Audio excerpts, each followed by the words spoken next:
bumerang ang gimmick na drug war ni Baste Duterte.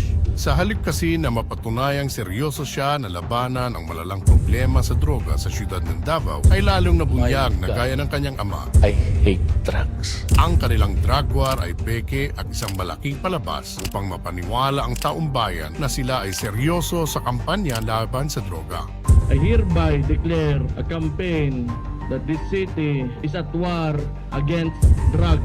Pagkatapos niyang ideklara ang kanyang drug war, ay 7 katao na pinaniniwalaang sangkot sa droga ay itinumba sa Davao City.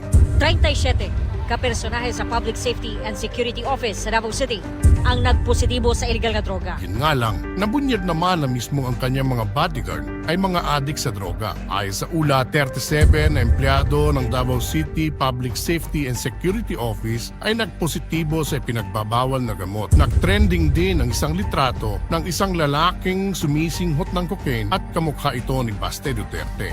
Lumabas din ang isang video kasama ang kanyang ex-girlfriend na si Ellen Adarna na kung saan halatang halata na high ang dalawa. Kitang-kita rin sa video na humihit-hit ng carts itong si Baste. Sa mga hindi nakakaalam, ang carts ay isang uri ng vaporizer gaya ng vape pero ang laman nito ay marijuana. Hindi ba't ipinagmamalaki ng mga DDS na drug-free kuno ang Davao City? Paano naman magiging drug-free ang Davao kung yung mismong leader at mga bodyguard nito ay hindi naman drug-free? Gaya ng drug war ng kanyang ama, ang drug war ni Baste ay peke at isang malaking scam.